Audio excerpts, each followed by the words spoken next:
bienvenidos a Tiempos de Cine. El día de hoy nos encontramos con la señora Orietta Brusa, quien nos va a hablar sobre el neorrealismo italiano, sobre los orígenes de esta corriente cinematográfica, sus rasgos principales y también sus más representativos exponentes. Bienvenida a Tiempos de Cine, señora Orietta, ¿qué tal? Mucho gusto. Muchas gracias, buenas tardes. Empezamos a hablar del neorrealismo italiano. Se dice que es una corriente cinematográfica que ha alcanzado el grado ya de estilo cinematográfico. ¿En qué consiste principalmente el neorrealismo italiano y cómo empieza? El neorrealismo italiano consiste en la pobreza, porque los grandes directores no tenían medios. Roma, città aperta, fue rodada sin faros porque no había plata para eso. Tuvieron que rodarla en la calle porque no había el set. Estaba ocupado por la gente, por los refugiados de guerra. También el cine de la libertad, por fin, porque salían, aparte de los 5 años de guerra, de 20 años de fascismo, donde el cine era una propaganda fascista nada más. El neorealismo es regresar a la realidad, y sobre todo a la realidad de la posguerra, que era bastante trágica. ¿Y cuáles eran los tópicos principales que tocaban, por ejemplo, Roberto Rossellini, Vittorio De Sica o Luchino Visconti, que son los 3 cineastas más conocidos de esta etapa? La gente humilde, sobre todo, y lo que pasa entre la guerra y la posguerra. Y sobre todo, casi todas estas películas, se acuerda el final de Ladrones de bicicleta, de Umberto D., La tierra tiembla, son sin esperanza. O sea, es el opuesto del cine norteamericano, que tenía mucho la tendencia al final feliz. Acá hay un final triste y sin esperanza. No hay el happy ending. No. el trágico. ¿Y cómo era la denuncia política que se veía en estas cintas? Se sabe que era en contra del régimen fascista y en contra también de las consecuencias, ¿no?, de la miseria y la desgracia.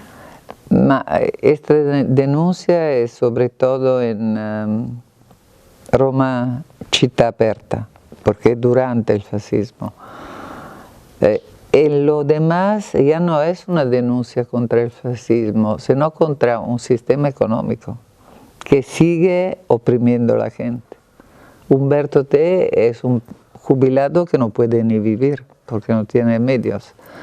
En La tierra tiembla hay la explotación de los pescadores por parte de los empresarios, o como se llama.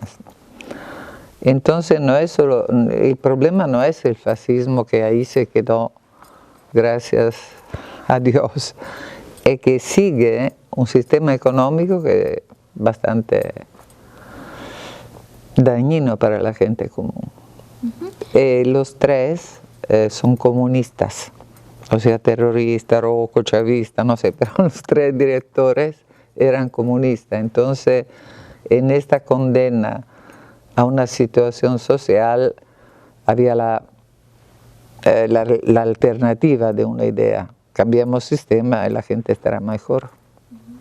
Y también se dice de que en estas películas se da lo que es la muerte del actor y también la muerte de la puesta en escena. La muerte del actor, porque en efecto los actores son símbolos de toda una situación. El hecho que el neorrealismo use en la mayoría de los casos gente común es eso, es un poquito lo que hace el cine soviético, ¿no? Que muere el actor porque tiene que representar la masa.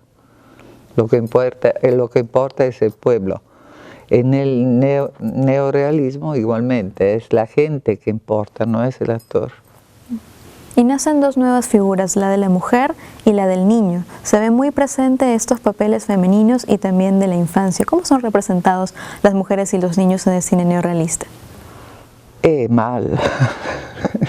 mal, porque era la realidad de este momento. La mujer, según de la película, pero siempre la mujer es aparece bastante sumisa. La sociedad italiana de estos años era bastante peruana, había mucho machismo, y sobre todo en la clase baja.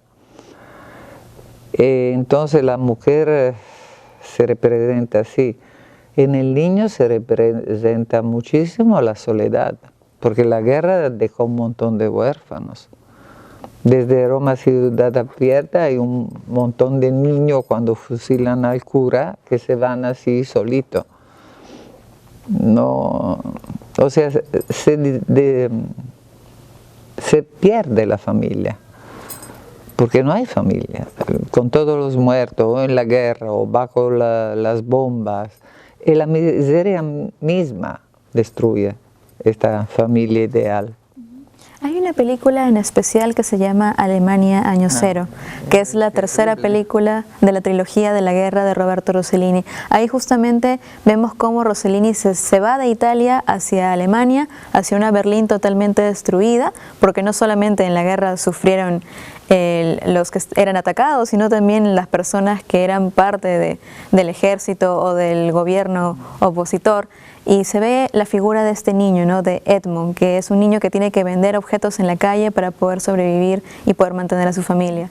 Pero la crisis del niño es más ligada a la enfermedad del padre y a los ideales nazis, ¿no?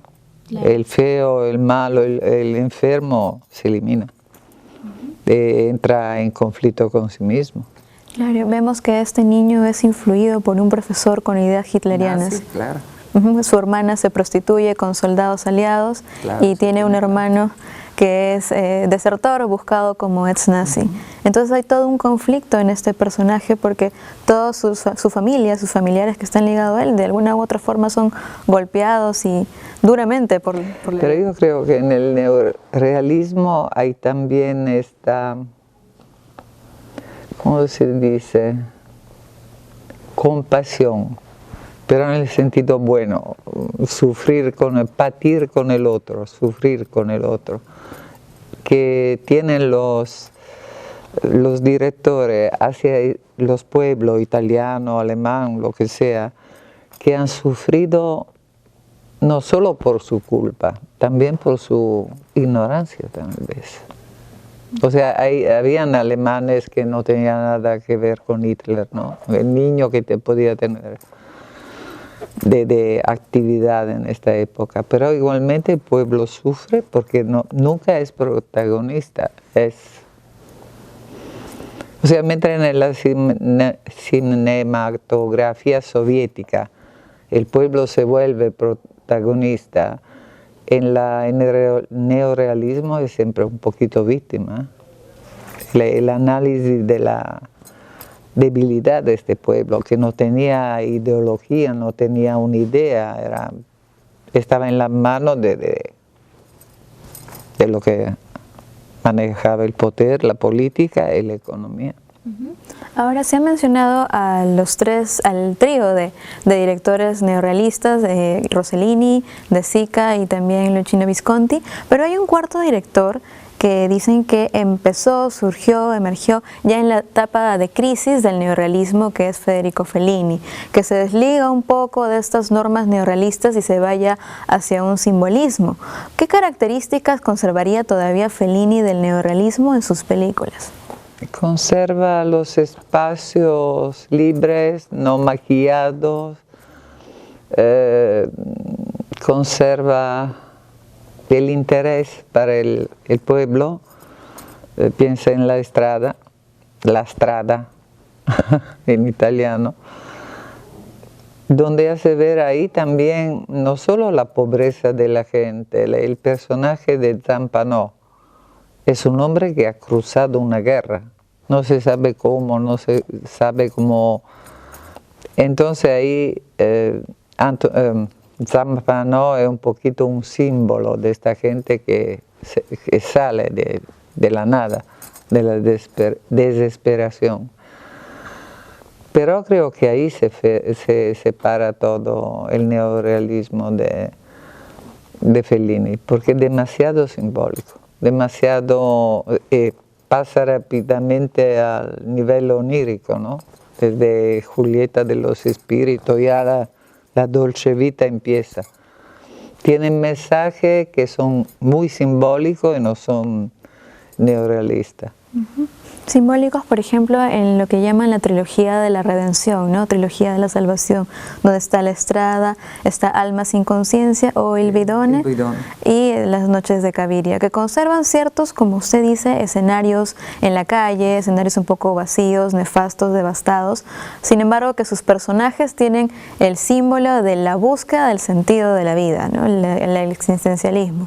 Sí, le dan un poquito más de existencialismo porque es posterior al final de la guerra. O sea, la gente se encuentra en la obligación de pensar, ¿y ahora mi vida? Porque la realidad no existe, es trágica. Entonces, la necesidad del sentido de la vida. Cabiria, de hecho, ¿no? Que todavía espera. Pobrecita, hasta el final. Pero siempre él tiene esta visión bastante trágica. No hay solución, no hay esperanza. Todo termina bastante mal. ¿Y qué comparativa podría existir entre estos personajes de Fellini y los personajes de Rossellini?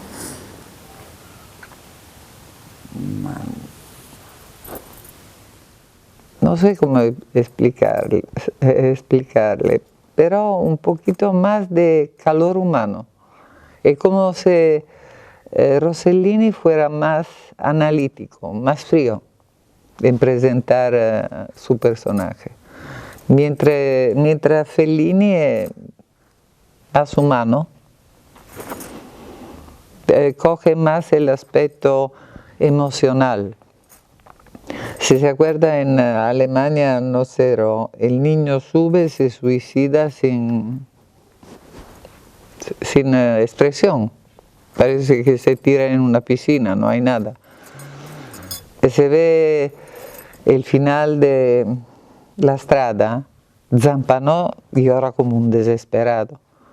O sea, es como si los sentimientos fueran más importantes para Fellini que para Rossellini.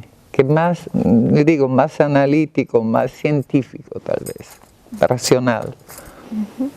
¿Y qué películas podría recomendar para nuestros televidentes que quieren enterarse un poco más sobre esta corriente, quieren hacer su primera inmersión en el neorrealismo italiano? ¿Cuáles son las películas más sí o que deben ser vistas?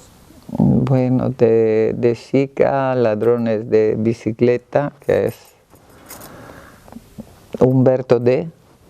De Rossellini seguro Roma Ciudad Abierta, y de Visconti aconsejaría más que el clásico La Tierra Tiembla, bellísima, la historia de una niña a que la mamá quiere hacer cinema,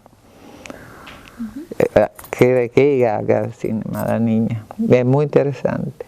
Bueno, muchas gracias por haber asistido a Tiempos de Cine. Hoy día hemos tenido una invitada de lujo, la señora Aurieta Brusa, que ya lleva viviendo en el Perú 20 años, como me comentaba, ¿no? Estudió letras, filosofía en la Universidad Católica de Milán, así que hemos estado muy agradecidos, muy honrados con su presencia. Continuamos viendo Tiempos de Cine, no se despeguen de Canal 39 UPAO TV.